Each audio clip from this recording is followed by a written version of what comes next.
你能够想象他竟然用一把花生救了一整个车厢几十条的人命吗？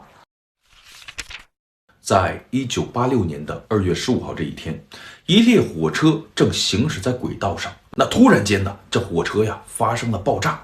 当时呢就被炸得四分五裂，尤其是这类火车的2号车厢，那直接被炸得和车体分离了。经过最后的调查呢，一共有33名乘客被炸死了，32名乘客被炸成了重伤，被炸成轻伤的那是不计其数。而这个爆炸案不是意外引起的，就是有一个人他在故意的报复社会。他本来计划着在火车的4号车厢引爆炸药，但是呢，就是因为一把花生，他决定离开这个4号车厢，然后径直去了2号车厢，这才导致了2号车厢的这些人全都命丧黄泉了。这个案子具体怎么回事呢？我给您好好讲一讲。1986年2月15号这一天，当时呢还没出正月呢有一对小夫妻，他们刚结婚，这坐着火车呢是计划奔这个吉林的老家去串亲戚。这个妻子呢，她姓董咱们叫她董女士。董女士这个人性格特别的开朗活泼喜欢跟人聊天，心地呢也特别善良。这一路上大家也知道那个年代那绿皮火车是嘎悠嘎悠的慢慢走，到目的地呢老长时间了。一路上呢大家都会聊会儿天嘛嗑会儿瓜子吃会儿花生之类的。这对夫妻呢也不例外。这个董女士呢，当时是打开了自己的这个背包从里边拿出来一些自己家里边种的花生，然后是特别热心的把这花生分给旁边的这些乘客。那大家伙接过这花生呢，也是纷纷的表示感谢。但是呢，坐在这4号车厢的角落里边有一个男人，他的眼神呢是鬼鬼祟祟的就是满脸愁容的那种表情仿佛这个车厢里边喜气洋洋的氛围和他没有任何的关系。而就在这个时候呢，这董女士也看到了他，然后呢，她就非常热情的弄了一把的花生来到了这个男人的面前。咱们先说这个男人他的名字叫做邱凤国，也就是他制造的这起爆炸案。到了邱凤国面前呢，董小姐就说了：“大哥，这是我们家自己种的花生，你尝尝，可新鲜了。”此时的邱凤国呢，突然间一愣，抬头看了看这个董女士这董女士再一细看，发现这个男的脸色不好，就说了：“大哥，我看你这个脸色不好，你是不是身体不舒服呀？你要不舒服的话，我叫过乘务员来，让他们给你拿点药什么的。”邱凤国呢摆了摆手意思说自己没事。看到这个邱凤国不爱说话，不爱沟通董女士呢直接把这一把花生就塞到了他手里边，弄得这邱凤国呢还挺不好意思的。完事之后呢，人董女士呢转身就回到自己座位上了。大家呢是接着聊天，谁也没有注意到这接过花生的邱凤国。这邱凤国呢用着双手颤颤巍巍的剥开了一颗花生，放在了嘴里边。他呢细心的咀嚼了一会儿突然间呢眼角流下来了一滴泪。那大家呢别以为说这花生太好吃了不是说香哭的，其实是邱凤国被感动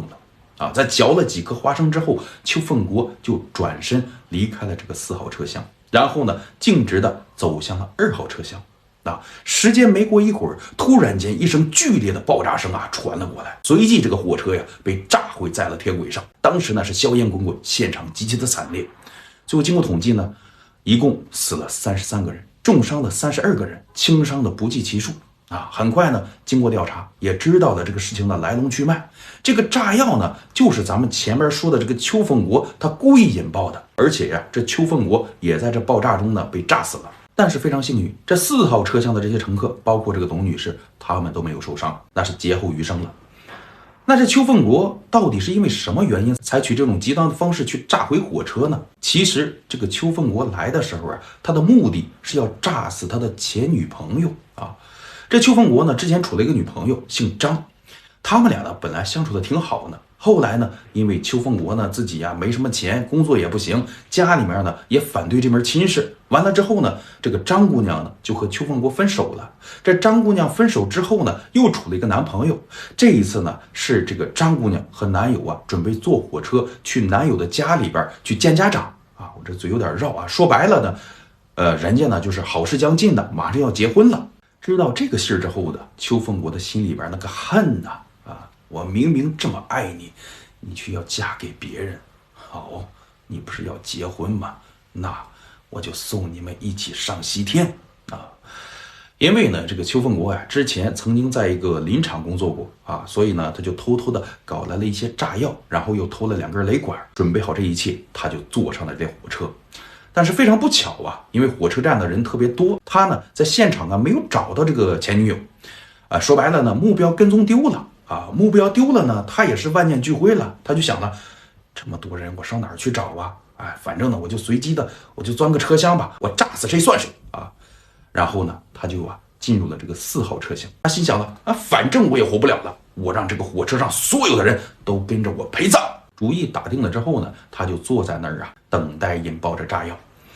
没想到咱们前面说的那个董女士嘛，直接就是给了她一把花生，让她突然感觉到了这人世间的一些温暖的东西。她呢，因为感动，所以选择离开了这个车厢，去了2号车厢。这明明是男女之间的爱恨情仇，为什么他邱凤国就要选择报复社会呢？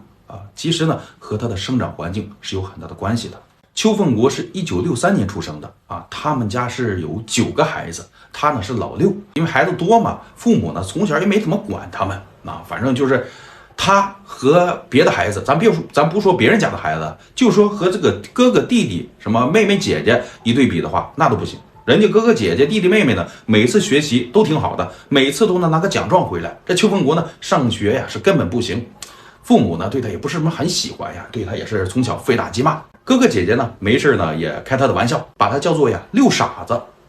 慢慢的这个环境中呢，他也长大了但是因为家庭条件特别不好，他呢早早就辍学了，也没什么学历。这迫于无奈呢他就去了一个工厂里边干了个临时工。这干的临时工，按理来说有了自由自己能挣钱了，应该会过得好一点吧但是不行，他呢挣的钱必须得交到父母那儿，然后呢供着兄弟姐妹去上学，自己呢1分钱也落不下，而且这个工作也特别的辛苦加上邱凤国本身性格也不好说白了，在工厂里边就没人待见他，也没什么朋友。后来他也想着说，这么苦的活我得找点轻松的呀这个当地的林业局有一个招聘这个正式的工人，他呢就去考试了，没想到试都没有考，人家就说了，你这学历不行，你就没资格考。这一看正式单位去不了，那就去再找个厂子上班吧，找个好点的厂子。没想到去了之后，人家说了，就你这学历你也别来我们也不用。反正这一来二去呢，他在工作中呢也是屡屡的碰壁，找不到什么好工作所以呢他对生活呢就失去了这个激情和信心就感觉每天非常的压抑。但是呢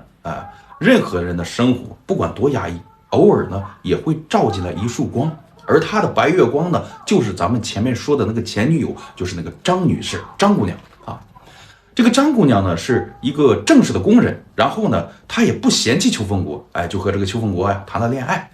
邱凤国呢就感动坏了终于有人喜欢我了。他呢真是把这张姑娘说捧在手里怕摔了，含在嘴里怕化了就盼着和她结婚呢。